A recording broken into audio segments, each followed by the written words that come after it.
Good evening, ladies and gentlemen. Welcome back to Slingin Leather, Southern California's official combat sports show. And I am your host, Scuba Steve. Thank you all for tuning back in. And I am both excited and honored to welcome professional undefeated boxer Justin the Chosen One Viloria. He's currently 3-0, and he'll be fighting this weekend in the fight capital of the world, Las Vegas, Nevada, at the T-Mobile Arena at 9 p.m. Eastern Standard Time and 6 p.m. Western for all my friends on the West Coast. He will be taking on Angel Beretta and hailing from none other than beautiful Whittier, California. Justin, thank you so much for doing this and welcome to the show, man. Of course, man. Thank you for having me. Yeah, and before we get into the fight this weekend, I wanted to ask you about the lineage of fighters that you've continued in your family. I'm curious, what has this done for your development in boxing and as an individual? It did a lot just because having people guiding me that already know the ropes, that already been there in big arenas and fought top guys before, they've experienced it all, and allowing them to just, you know, tell me about it, teach me about it, it's nothing new. So really it's very important, I think, to have not only a coach but a mentor as well, just developing me as a fighter who's been there before. So it's huge. It's my understanding that your father still corners you, yes? Yeah, I'm sure having that reassurance in your corner whenever you go out there to war it's a big difference maker. absolutely. And I'm curious, I had mentioned growing up in Whittier and in SoCal. Has this given you a different perspective or mentality when it comes to fighting? um yeah, in a sense, just because the kind of work that's out here, being able to go to LA and spar with, some of the biggest pros in the world. um I think that gives me such a big advantage over, everyone else across the country, because it's like everyone from all over the country is like, oh man, I want to go to California, get that work. And for me, that's my daily, you know, that's my daily thing, to clock in, get a spar with top guys around the world. So really, it really puts me at an advantage for sure. The way you articulate that clocking in is a very, very humble and incredible way of is an incredible mentality to bring into it. And it shows you're a grinder, and that's incredible, man. Mm, I'm sure growing up in Whittier and in SoCal and having all access to those resources is just an indispensable type of thing in such close proximity. for sure. And one thing I know is that I know you're a fan of Manny Pacquiao's, and I know he's one of your favorites. And I was curious, are there any other retro old school kind of fighters that your family or father or uncle has showed you that you like, that you admire, or that you would like to take a certain type of strategy or approach from? Yeah, there's a ton, just because, that's where boxing originated from, is, the past. So, obviously you got to look at how it developed. And for me, I like watching Roberto Duran. I like Roy Jones Jr. I could go on and on, but there's a lot of people that I think are very important that I need to watch, just to develop myself as a fighter. But really, um, just being able to kind of just look at those fighters and really pick a few things to add to my style. Yeah, for sure. Probably No, Roberto Duran and Roy Jones. Like, Manos de Piedra is one of my absolute favorite fighters of all time, man. That dude is the epitome of a dog. And yeah. it's so cool to hear you mention that guy. Getting into your pro career a little bit, I understand that you've been asked, as you said earlier, you've been asked to spar with some of the best pros in the world, especially championship caliber fighters such as Ryan Garcia and Devin Haney. What is it like getting a call from those types of guys who are at the highest echelon, not only in your weight class, but in all of boxing? It was like pretty surreal, but like at the same time, it just gives me this boost of confidence, because I've mentioned before in another interview, it's not like I'm asking them to jump in the ring with them and they can show me a few things. It's them saying, "Hey, I'll hire you to come help me for my fight," and that tells me what kind of level I was at the time. I sparred Ryan when I was 16 years old. I sparred Devin Haney this year.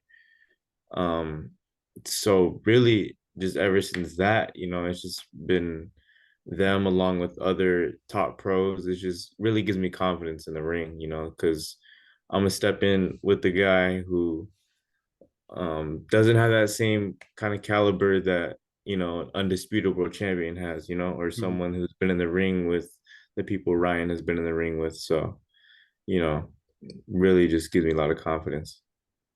Oh, I'm sure. And one thing I did hear you mention is that Ryan Garcia is one of the hardest 35ers you've ever felt, or hardest hitting 35ers you'd ever felt.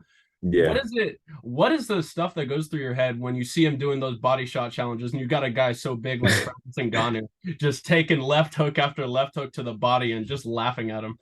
Uh, that shows why this weight class is, but Certainly. um, for when I sparred Ryan, it was the power. It was more like you don't see it coming, so like you're not ready for that shot. So it's really just that speed and that whip he has, where it's just like, dang, you know.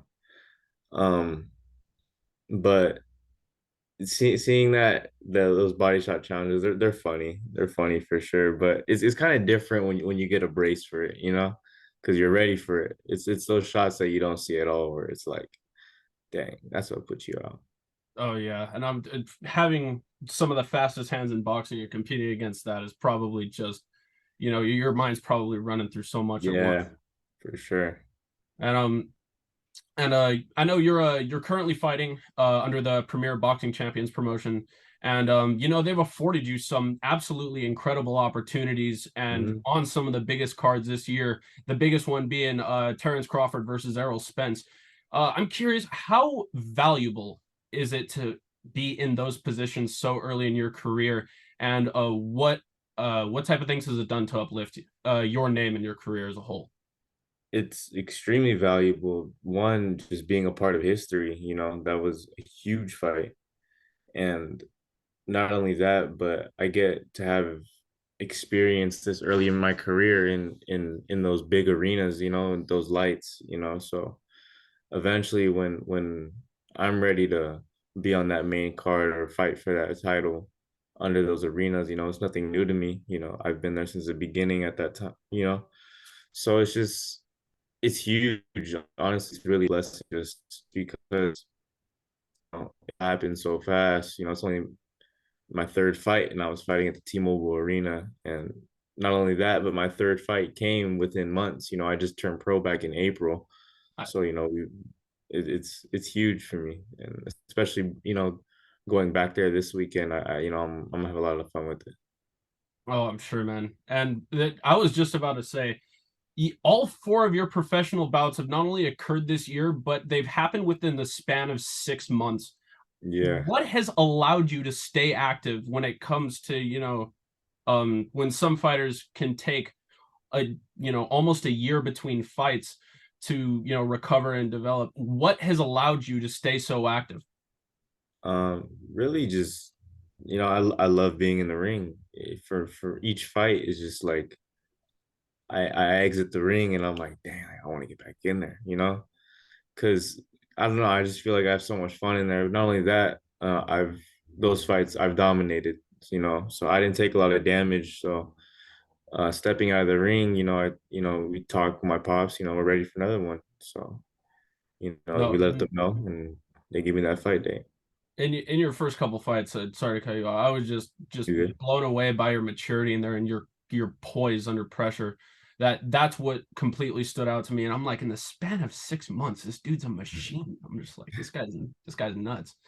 But as we mentioned earlier, yeah, you're facing Angel Beretta this Sunday, and I'm curious, what type of challenges do you see him posing to you that may go over some casual fans' heads? He's tough, and he comes forward, strong. So I gotta be quick on my feet. I think he kind of has a bit of an awkward loopy style, but he it works for him. So you got to be careful with that. Um, but I know he's gonna be able to take some, but I think at some point he's gonna break. So that's the plan. Just break Nice. him. I would be irresponsible to ask you for a prediction for that, and I'm not going to. But what I definitely can do is for the main event this weekend, we have Canelo, one of the best fighters at super middleweight for many years now, taking on Dremel Charlo, who's going up not one but two weight classes, all the way up to 168, when he originally only fought at 154.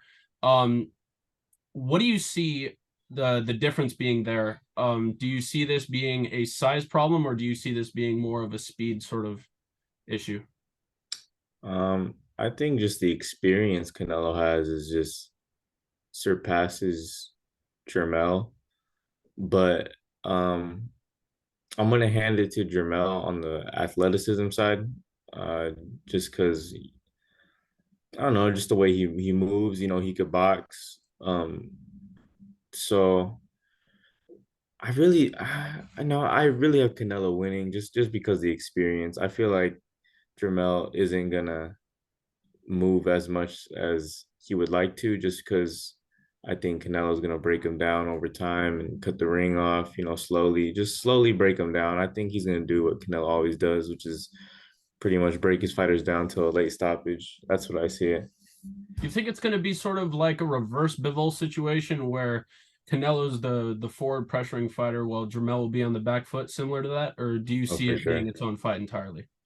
First, yeah, no, I definitely see Canelo coming forward, and I think Jermel knows that he's gonna try and be on the back foot, but you know, Canelo's that's his game, is coming forward and breaking you down. So I think it just plays out in all favors for Canelo. Nice prediction for Canelo. I'll be sure to fan pay or what's it called, FanDuel that. I'm kidding, but nah. Nah, last big one for me. For all your trainers, your supporters, and everyone on Team Valoria, what's the message going into this weekend? Just going out there and doing what we always do, have fun with it, because the reason why I box, because I love this sport, and really just showing the world what God bless me with, and that's that. Nice, man. Well, Justin, thank you so much for your time. Best of luck this weekend, and all of you can follow him on Instagram at justin.valoria. Thanks again for tuning in to Slingin Leather. Don't forget to hit the like and subscribe buttons and leave your predictions for the main event down below. Remember to protect yourself in all times, and we will see you guys in the next one.